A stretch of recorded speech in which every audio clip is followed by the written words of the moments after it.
With a muffled roar, the sleek shape of the Batmobile sped into the Batcave. As the engine died away, two figures got out. Batman seemed little more than a shadow, his long cape sweeping the stone floor as he used the remote control on his belt to activate the cave's muted lighting. Robin's red, green, and gold costume reflected the light's soft glow, and the teenager grinned as he reached to take off his mask. Scratch two villains. Boss Magoo and Dozer won't be bothering decent Gotham folk for a long time. Tonight was not a success, Dick. We captured two dangerous villains, yes, but you disregarded my order not to fight Dozer alone. And your hot-headedness could have placed us both in danger. Hey, lighten up. We caught him, didn't we? That's all that matters to a crime fighter. Not so. You're not gonna like what I have to say. You don't have what it takes to be a crime fighter. Physically, you're superb.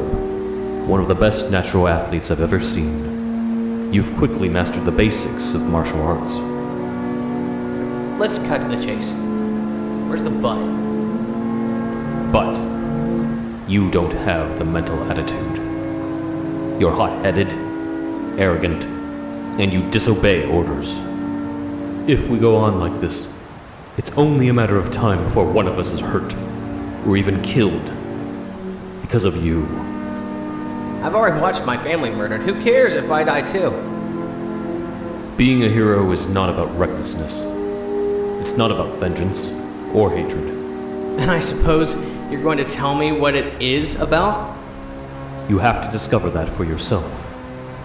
Until then, I consider this partnership dissolved. Batman and Robin are no more. Oh yeah? Well, that's just fine. I got justice for my family already. Being a hero was just something to fill in the time. You can stay on at the manor, of course. Perhaps we can get you into college. Save your breath.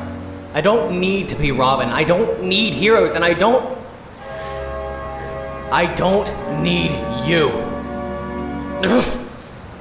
Angrily, Dick grasped the R symbol on his costume breastplate and ripped it off. He stormed up the stone-cut steps that led to the house far above, brushing angrily past Alfred. Only the butler saw the deep regret that flashed through Batman's eyes as he watched the boy vanish into darkness. Less than 10 minutes later, Dick Grayson gunned his motorcycle and drove out of Wayne Manor, carrying little more than the same small suitcase he'd arrived with a month before. Dawn was breaking, but the beauty of the scene was lost on him. His insides churned with emotion, shame at his ingratitude, anger at Bruce's criticisms, and grief at the loss of his family. The fun-loving grin that had characterized him as a child had disappeared when his parents died. He'd felt it returning sometimes during his weeks with the Batman, but now it was gone again, and his heart felt like lead in his chest as he set out to find a new life. You are listening to Robin, Facing the Enemy, written by Alan Grant, adapted by Ben Wan.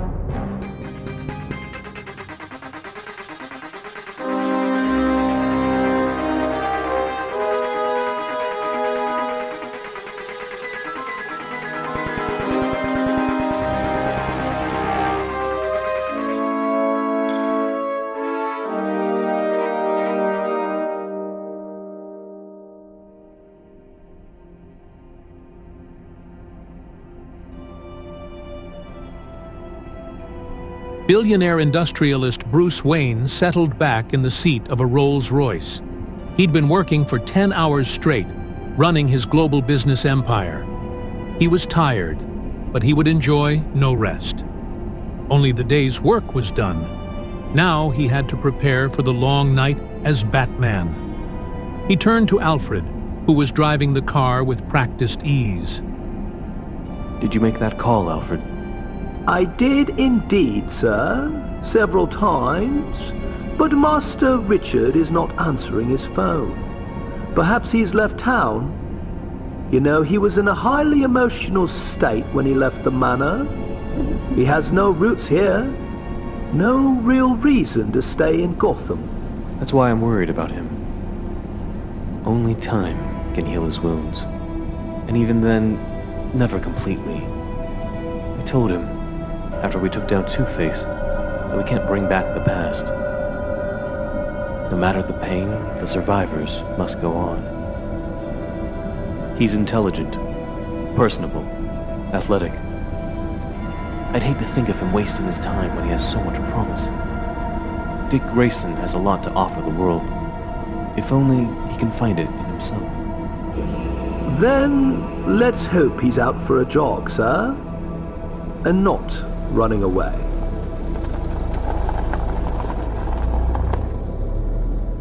Midnight. A dull, sticky heat shimmered off the streets of Gotham City. High above the concrete canyons, the rooftops still glinted in the patchy moonlight. A gargoyle jutted out from the 40th floor of a skyscraper. On its back, worn smooth by years of rain and frost, a slender figure balanced gracefully. Dick Grayson stood as still as the gargoyle, gazing out over the city spread below him. Only a week earlier, he had been sweeping through these same rooftops with the legendary Dark Knight of Gotham by his side. But did it really happen? Was it only a month since he stood shoulder to shoulder with Batman, trading punches with Two-Face and Riddler, two of the most evil villains Gotham City had ever spawned? Dick hadn't seen Batman since the morning he'd stormed out of the cave. He'd found his own apartment in the city, decided he would forge a new life and forget about the old one. But what was he going to do with what remained of his life, or what little of his life Two-Face had left him? Now that his quest for revenge was over, Dick felt hollow, let down, deflated. What should he do?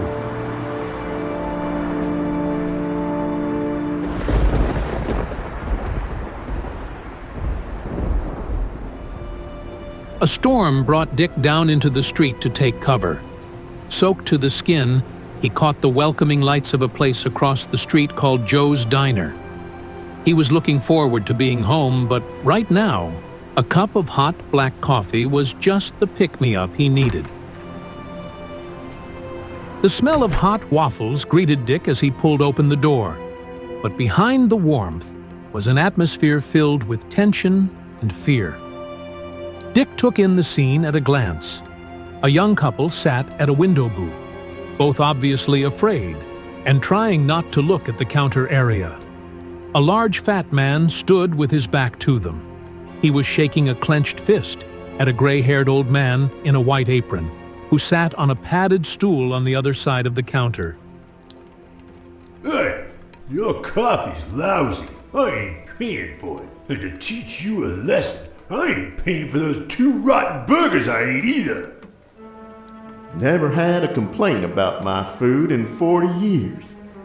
If you're refusing to pay because you're drunk, okay, I'll call the cops. But don't insult my cooking. What? Call the cops? Cops. That's enough, friend. What the? Get your hands off me! When you sober up, you might want to come back and apologize. Drunks. Ironic. Even without a costume, I end up being a hero. Are you alright, Mr. Joe. Everybody calls me Joe. Always have, always will. Except skunks like that drunk. Insult my cooking. Huh. He's gone now, and I don't think he'll be back. Thanks. Least I could do is give you a cup of coffee. Drunks, addicts, teenage thugs, gangsters. Everybody thinks they can take advantage of an old man. You should give up working nights. Bet your day manager doesn't get this much trouble. No, and that's why he won't work nights. Nobody wants this trouble. Say, you're not looking for a job, are you? Well, yeah. But I'm a trained athlete. I wasn't thinking of working in a diner. An athlete, huh? Well, everybody has to start someplace.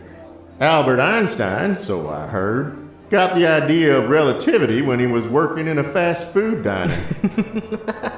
What do you say? Money's not great, but the food is.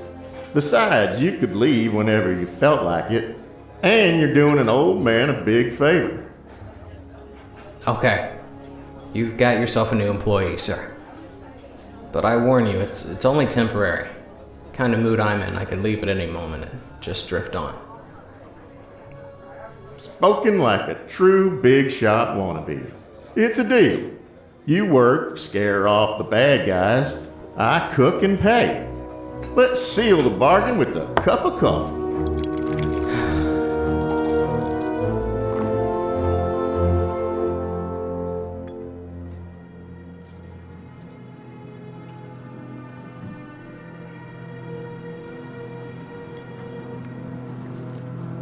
Over the next week, Dick Grayson worked every night at Joe's diner. Much to his surprise, he found that he enjoyed it. He proved to Joe that he was a good worker, serving tables, washing up, lugging heavy crates of supplies as if they weighed nothing. But Saturday was when his other talents were called upon. That night, there were 3 shady characters. 2 looked like they could go 10 rounds with a rhinoceros. The head one called himself Raphael Benteen.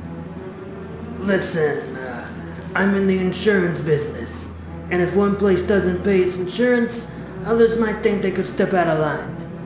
You'll get nothing from me, no matter how many of you there are. I got no extra cash. Everyone knows about your secret savings, Joe. I don't want all of it, only my routine insurance premiums. Hey! You claim you're selling insurance? That's right. Pay up, and nothing bad will happen to these premises. Guaranteed. You have a copy of the policy? No? Excuse me, folks. I wonder if you would witness this? Mr. Benteen's insurance company is selling us a policy, yet he has no copy. I don't like people who make a fool of me. I'll give you a choice. Move on, or we'll break every bone in your body. Is that so? Well, I'll give you a choice, Benteen. Leave this diner alone, or I'll personally guarantee you end up in jail. Fix him!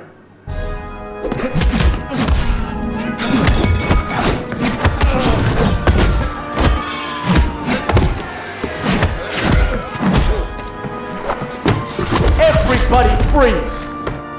I want him arrested. He attacked my friends and me for no reason. You have anything to say for yourself, kid? They wanted to take money that didn't belong to them. They threatened to break every bone in my body. Wait. You took all 3 of them. I guess I got lucky? If you need any witnesses as to what happened, there are a dozen over by the diner. All right, gentlemen, let's take a little trip down to the precinct. We'll get your statements. Check your gun license, your driver's license, your birth certificate, your library card while we're at it. Dick realized the risk he'd run in teaching Benteen and his goons a lesson.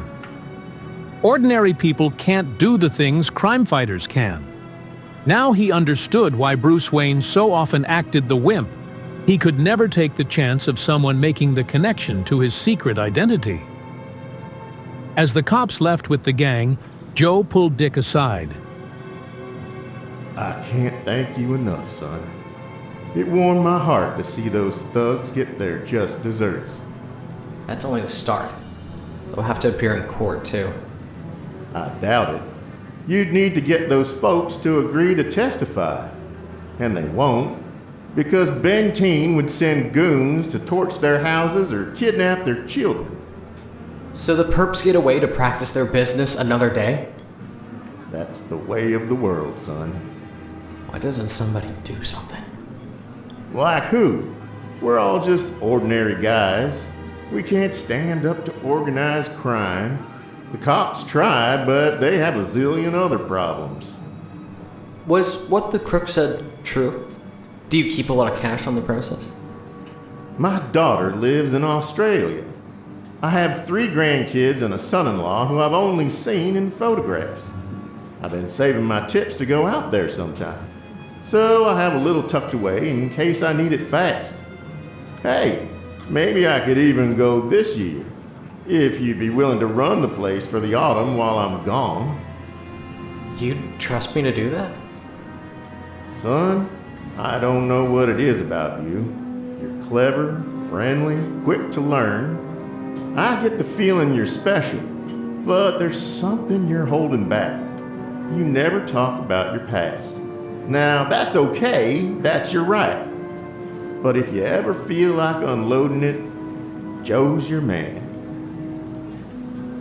It was on the tip of Dick's tongue to blurt it all out, to tell someone else about the pain of losing his family, about his days with Batman, his brief life as Robin, his capturing of the villains. But he couldn't. He promised Batman he'd never say a word of their involvement to anyone. He had to keep that promise, because if he broke it, there was no telling in whose hands the information would end up. Criminal hands, most likely. If Batman's secret identity became known, it would be the end of the Dark Knight's crime-fighting career.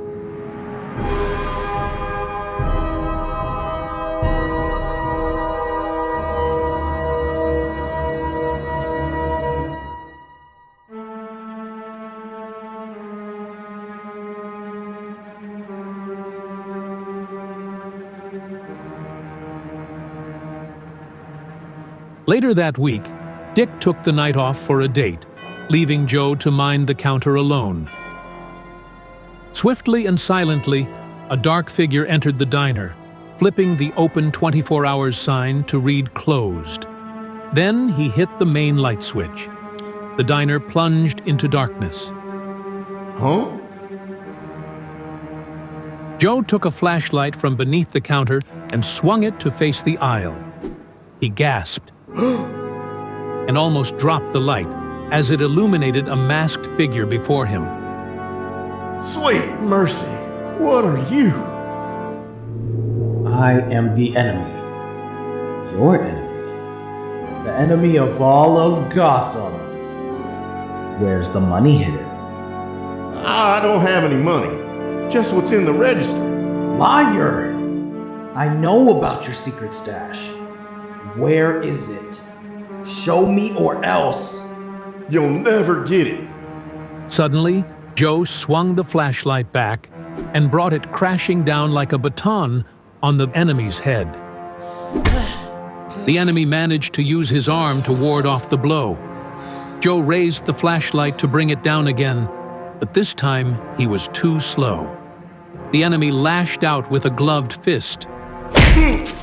The blow caught Joe on the side of the head. He staggered against the counter, and a stack of plates went crashing to the floor. He fell against his chair and grabbed at it, trying to steady himself, but it fell over with him. As the chair struck the tiles, its seat was knocked off by the impact, and a shower of cash came bursting out, exposing his secret stash. As Joe tried to get to his feet, the enemy grabbed a heavy glass ashtray and swung it savagely. Blood flowed from the wound. Joe slid backward. He tried to speak, but the words wouldn't come, and he fell back in pain.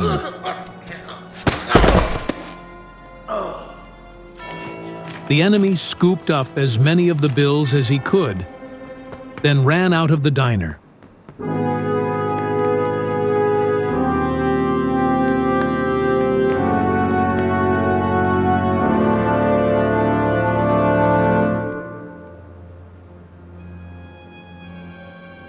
Hours later, Dick arrived back at Joe's, but knew immediately that something wasn't right. Joe's diner was always open. So why was it closed? Dick entered and switched the lights back on.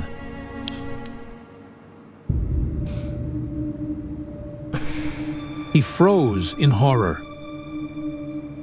Joe was lying on the floor, his leg twisted under him. Blood stained the tiles around his head. An icy blast shot up Dick's spine. He knelt by Joe's side, fingers gingerly feeling for a pulse in the old man's wrist. There was none. Heart sinking, Dick leaned over him, close to his face. There was no breath he could detect. Joe was dead.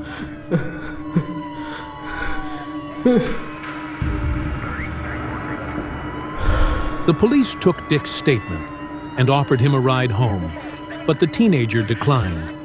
He wanted to be alone with the memories of Joe and his troubled thoughts.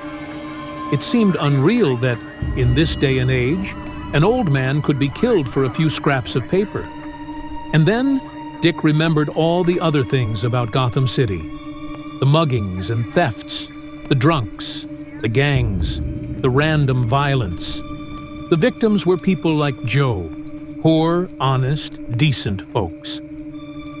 As he walked, his footsteps echoed down the empty streets. Soon he found himself outside the gates of Gotham Cemetery. The gate was closed, locked for the night when darkness fell. But to Dick, climbing it was an easy matter. Seconds later, he stood inside and was picking his way among the rows of marble memorials. That's when he saw it. A plain white marker, illuminated in moonlight, the flowers he'd left on his last visit starting to wither and die. On the stone were carved simple words: "For my mother, father, and brother. The Graysons fly no more. In loving memory. Dick." They too had been victims of the parasites, just like Joe, like every other crime victim. Sure, Batman had tried to help, but Gotham was a city of 8 million people. Even Batman couldn't be everywhere, couldn't help everyone. Dick wondered. Why does he do it? It's a war he can never win. For every innocent person he helps, a dozen more will end up hurt. Why doesn't he just give in? And in a flash of sudden understanding, he knew. It was as if the words spoke themselves inside his head. Batman does it because he chooses to do it. Because the people need him. Because the world needs heroes. And if Batman didn't do it, then there would be even more pain and misery and hurt in the world. Dick thought long and hard, and the longer he stood there, the more determined he became. He had reached a decision. It was time for Robin to return.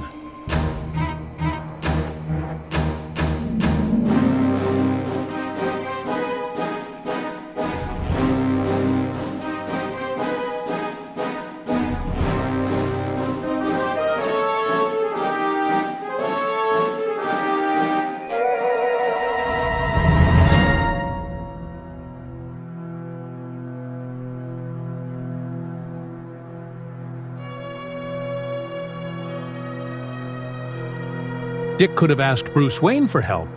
In other words, he could have called in Batman. But Joe had been Dick's friend. That made it personal, something he had to sort out himself. He'd only been Batman's partner for a short time, but it was enough for him to have learned that the foundation underlying all good crime fighting is basic detective work. There's no point rushing into action unless you have a plan. And to have a plan, you need data. The police were working on the case, of course, but Dick had no way of accessing any information they might have. If they'd come up with any clues, they were playing it close to their vests, because there was no mention of any leads on the TV news or in the papers, where Dick scanned every word written about the tragedy. He thought of Joe's daughter, the grandsons in Australia who would now never meet their granddad. He wouldn't let the old man's death go unavenged. There must be some way of tracking down his killer. And then it struck him. Raphael Benteen. The man had threatened Joe. Dick had publicly humiliated him and messed up his strong-arm boys. It had to be Benteen. A sickening realization struck him. If it was Benteen, Joe's death would have been Dick's fault. Perhaps if Dick hadn't acted rashly, hadn't shown off, Joe might still be alive today. Dick clenched his fist so hard it hurt. Benteen wouldn't have done it himself, of course. That's why he hired goons. No doubt the cops would figure it out sooner or later, too. Dick knew he had to get there first. He could hardly wait for night to fall. The last rays of the sun had barely set when a figure swung through the rooftops of the city. High above the traffic, Robin soared like the bird for which he was named. It was like being back at the circus, with everything else blotted out. His entire attention was focused on the task at hand, knowing that only the smallest of slips stood between life and a plunge to the pavement hundreds of feet below. Ahead was what he was looking for, the luxurious River Heights condo, where Raphael Benteen owned the entire penthouse floor. Benteen and his men were sitting in the glass-walled living room of his fabulous home, playing poker. They'd been charged with various violations of the law after the diner brawl, but Benteen didn't pay a sharp lawyer for nothing, and they were all free on a few $1,000s bail. The lawyer would appeal against any hearing and generally delay things until the authorities gave up out of frustration. As the men looked up from the card game, they saw a youth in a red, green, and gold costume looking over them, ready for a fight. Without hesitation, Benteen gestured for his men to fire.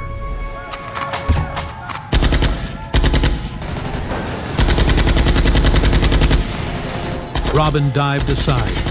The shots missed him. Two R-shaped throwing weapons spun from Robin's hands in rapid succession, slicing through the air and into the room, disarming the thugs. Robin loathed guns. A gun had killed his folks. Once fired, a shot could never be taken back. He kicked the weapons away to ensure they wouldn't fire again. He'd gone easy with the thugs the other night, wary not to show too much expertise in front of the public. But here, there were no onlookers to witness the harsh beating Robin administered to them.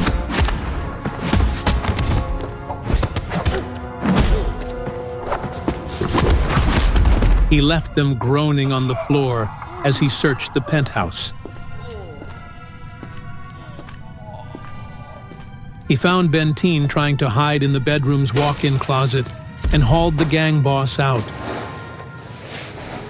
Robin's heart was thumping as he thought of Joe, who'd shown him so much kindness, who'd lit up so many nights with his jokes, lying cold and dead on the diner floor. More than anything else in the world, he wanted to teach this killer a lesson. Did you kill Joe Wagner? No, I swear! His death had nothing to do with me or my boys! Then who did kill him? You're not the cops. I don't have to tell you nothing. Ah! I won't ask you twice. Alright. Word on the street is there's some robber who calls himself the Enemy. He might have killed him. The guy's been mugging folks around here for weeks. What's his real name? Look, I don't know for sure, but the cops pulled a kid from the arcade a while back. They didn't have anything, so they let him go. Called him Nate Toomey. Said he's been throwing a lot of money around lately, but he doesn't have a job. That's all I know. If you're lying, I'll be back. Robin took off without a backwards glance. Suppose Benteen was right. Suppose Nate Toomey was the enemy. If he was a kid, he wouldn't be operating out of his home with his parents. He'd have a hideout. But where? Someplace nobody goes. The derelict factory under the railway viaduct? Too many homeless people used it for shelter? Down in the sewer network? Unlikely. The condemned apartment buildings on Delaney? It was a stretch, but worth a try.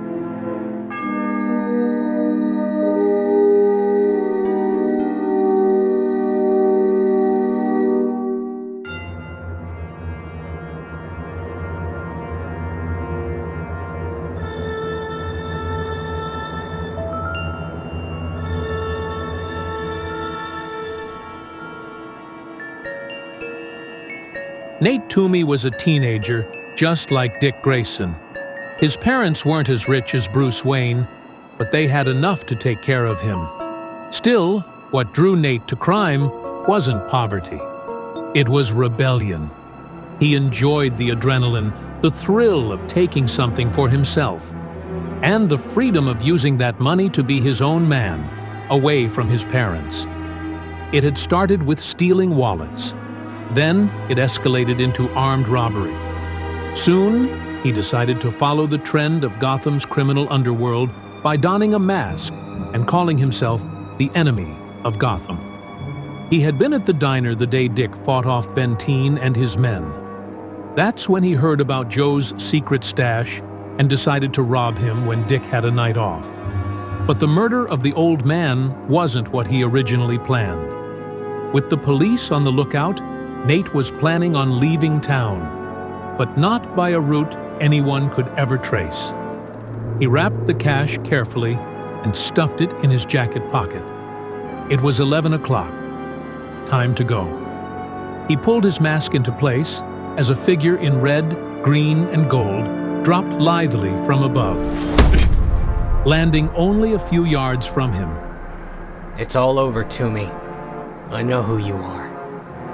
Well, I don't know who you are, friend. But you got no business with me. Now let me pass and I'll be out of this stinking city. What do you know about the murder of an old man in Joe's diner? Instead of answering, the enemy made his move. He spun his weapon, his very own makeshift grappling hook. The enemy gave it an extra wrist flick and let it go. Robin saw it coming too late. He ducked to the side, but not fast enough. The cold metal struck him on the shoulder and bounced back as the enemy reeled it in.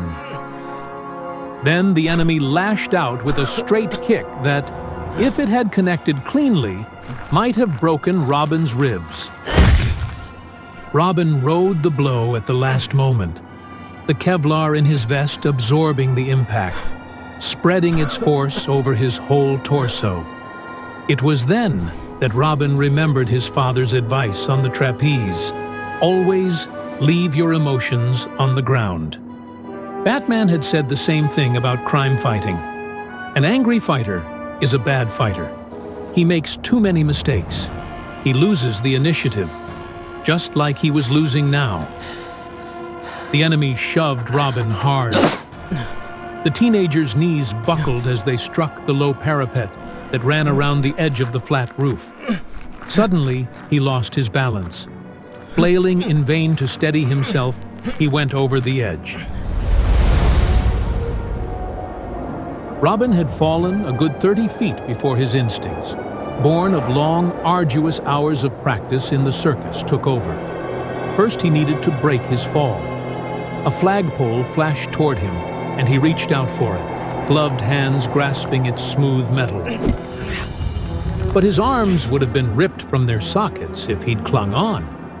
He had to swing, the momentum of his body preventing the full weight of it from acting on the pole.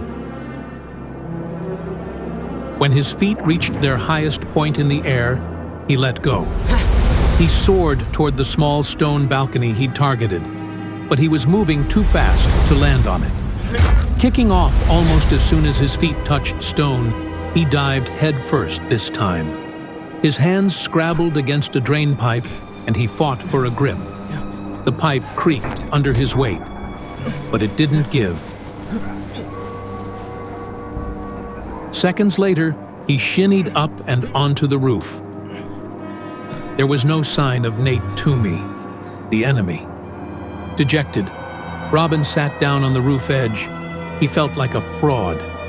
He'd trained all his life. He'd fought successfully against two of the world's worst villains, Two-Face and Riddler. And yet he'd lost out to a rank amateur with a homemade costume and a stupid name. It had felt so good to be in costume again, to feel that he was doing something worthwhile. And now he'd failed at the very first hurdle. His ribs, arm, and face were bruised.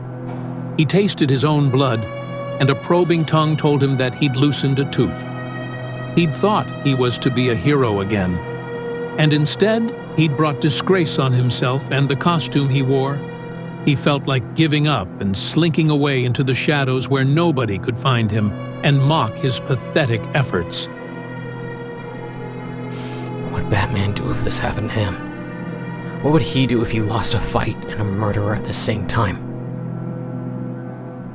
One thing he wouldn't do is give up. Batman hides in the shadows because it suits his task, not because he's ashamed to face the world. How many times did I fall off the trapeze when I was young? Dozens. But I didn't give up. I picked myself up, dusted myself off, and got right back on again, promising I'd do better next time. So, how can I make sure there's a next time when the enemy said he's on his way out of the city? What was it Batman always said? Always analyze what clues you have. The enemy was obviously hiding out in the abandoned building. Maybe there was something he left behind.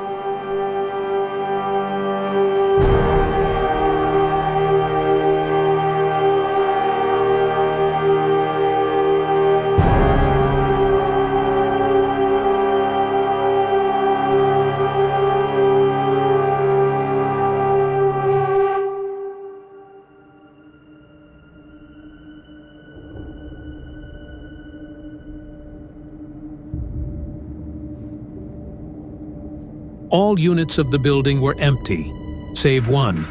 It was as bad as the others, except it had an old mattress, and there were several empty food cartons and soda bottles lying around, as if somebody had spent a lot of time here.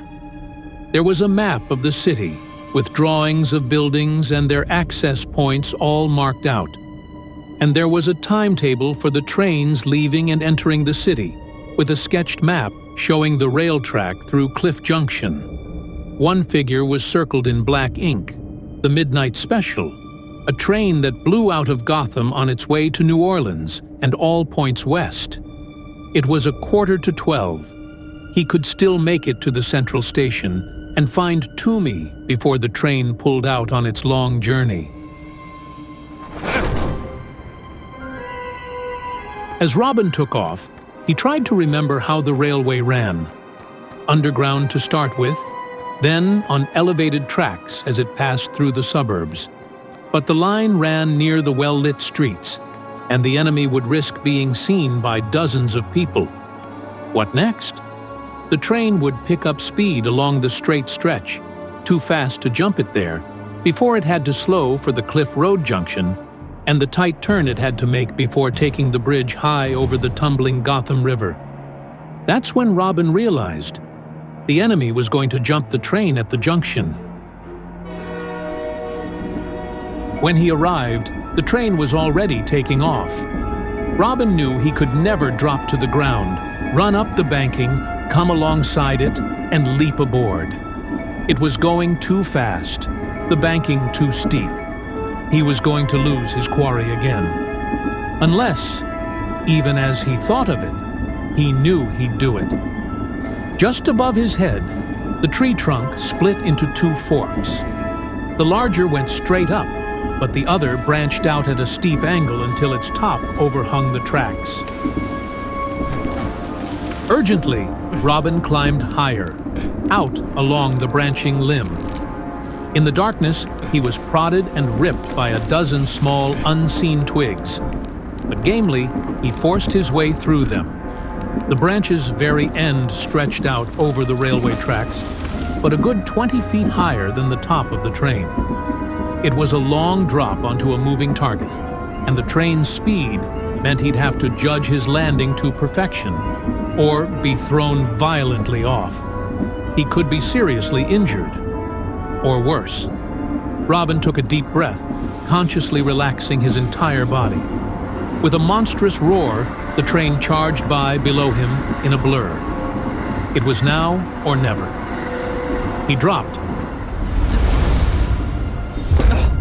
He landed in a crouch slightly off-center of the third car, arms spread wide in an attempt to keep his balance. He'd have done it too, if the train hadn't lurched suddenly as it changed tracks. Jerked off balance, Robin toppled over to his left, hands scrabbling for purchase on the roof as he tried desperately to avoid being thrown off.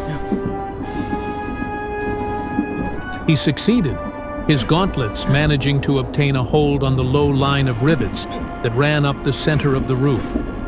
Just in time, too, for his feet and lower legs were already hanging out over the edge. He stayed as still as he could, only the grip of his fingers stopping him from being thrown off completely. That's when Robin realized that he had been so intent on saving himself that he hadn't seen the enemy approach. The enemy raised his foot and stomped down on Robin's hand. He grunted in pain, fingers clutching to retain what little grip they had. He couldn't fight back from this position, and he couldn't stand many more stomps like that before he'd have to let go. He had only one slim chance, and he took it. At the very moment the enemy stamped down on his right hand, Robin let go with his left and grabbed. For a wild moment, he thought he'd misjudged it. He felt his body starting to slide away over the edge of the train. But then his fingers grabbed the enemy's ankle. As the enemy fell back off balance, Robin used his foe's own weight as an anchor to swing himself back onto the roof of the train. They rolled to their feet as one, both angling to strike the other. But it was Robin's punch that connected first, along with a powerful karate kick that caught the enemy hard on the thigh and made him stumble to his knees. But the enemy recovered fast, already rising to his feet again as Robin closed with him. They locked arms like wrestlers, each straining and maneuvering for the best advantage of the grip. Takes more than a homemade mask to frighten me, creep. I am the enemy. I prey on weaklings like you. And I stop people like you in their tracks. Just who are you? I'm Robin. Without warning, Robin relaxed his grip and fell back. The enemy was thrown forward by the momentum of his own effort. He gasped as Robin's feet came up to take him solidly in the chest. Then he was being hefted through the air to slam onto the roof again on his back. Though he was winded, the enemy wasn't finished yet. As Robin turned to face him, the villain snatched his grapple from his waist and whirled it. It shot straight at Robin's face, but the teenager ducked, and the grapple sailed on into a branch of an overhanging tree. Suddenly, the line went taut as the train sped on. Wound around the enemy's wrist, the line jerked him forcefully into the air. For a second, he hung there. And then, the line snapped. Robin raced along the carriage roof, his own line in his hand. But even if he threw it and lassoed his falling foe, the enemy could still be killed, and he would bounce off the cliff face and get dragged along after the train. Robin wanted him captured, not killed. He wanted justice, not execution. Robin plunged headfirst after the enemy. There was a tree halfway down, rotten branches, but if he held, Robin reached out an arm and grabbed the enemy around the waist. Got you. His other hand sent his line curling out, the weighted R symbol curving like a flying saucer as it snaked up and around a branch. It snapped into place, the duo dropped past it, and the line grew taut. Robin heard the sharp crack as the branch broke, but he was already swinging, using their momentum to launch them to safety. They landed in the branches of an aged and gnarled pine, its sharp needles digging into their exposed flesh. The enemy made a last futile effort to win the fight, weakly drawing back his fist to take a swing at his savior. But the boy wonder had had enough, and his own fist crashed into the enemy's jaw. The enemy sagged against him, and Robin breathed a sigh of relief. It was over. He was alive. The enemy had been caught, and he hadn't let old Joe down. He knew that he'd reached a turning point in his life. He'd chosen what he wanted to do, and he'd done it.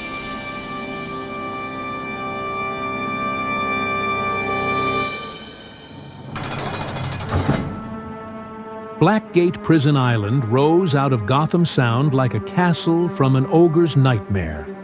The gaunt, bleak buildings seemed to merge with the island's living rock to form one grim, unwelcoming mass. In his cell, Nate Toomey, the enemy, sat huddled in a threadbare prison blanket, staring grimly out of his barred window. 10 years. 10 years of my life to be wasted on this freezing, stinking rock. And why? Because some do-gooder stuck his nose in my business? One day I'll get out of here. One day I'll find you, Robin, and I swear I'll make you pay. The villain plotted in his head for revenge, to train himself to become a better fighter and to return as Robin's nemesis. Perhaps he'd take on another bird type of persona. A predator bird, like a shrike.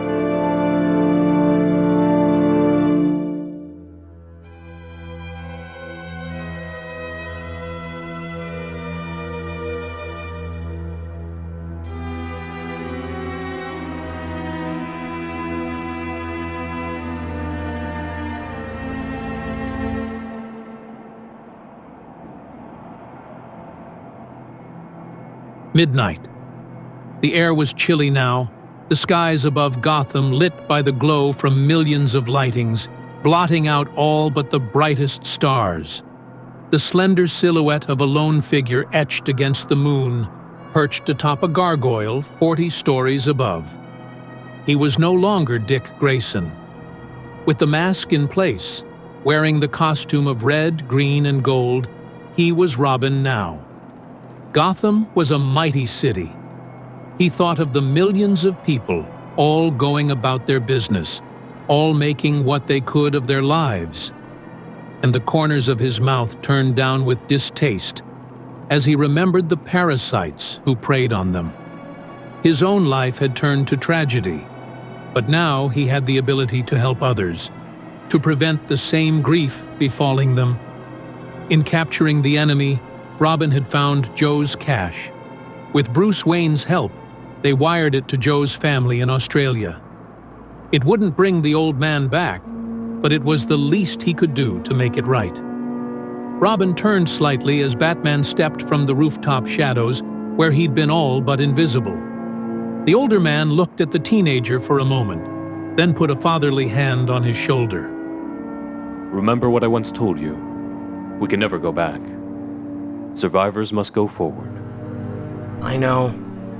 I've learned a lot in the past few weeks. Like crime fighting isn't a game, and heroes aren't made. They make themselves. You found yourself, then. I hope that you would. Perhaps now, we really can be partners. Partners.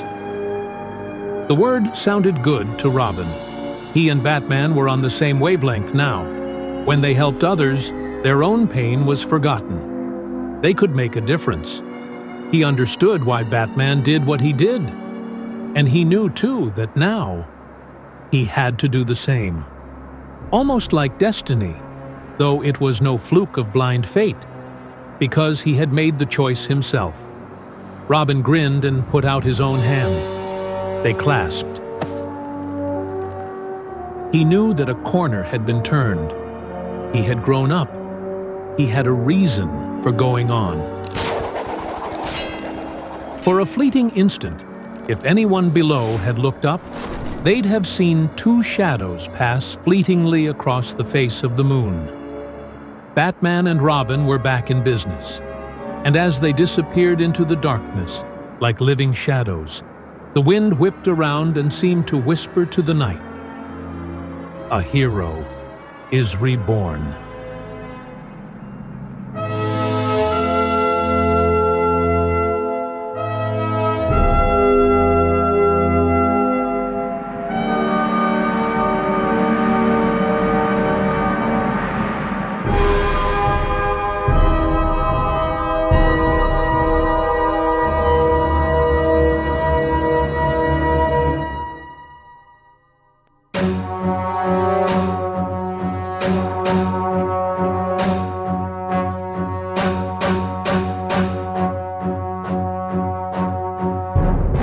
Thank you for listening to Robin, Facing the Enemy, based on a novel by Alan Grant. Adapted for audio by Ben Wan. Sound design, mixing, and editing by Tim Maxwell. Produced by Newverse Creative. Featuring the voice talents of Dylan Schremer, Ben Wan, Alexander Pond, Damien Inge, John Foxwell, Tommy Ricard, Eli McCaig, and Randall Wung. Special thanks to the cast, the crew, and you, our listeners, for joining us in Gotham.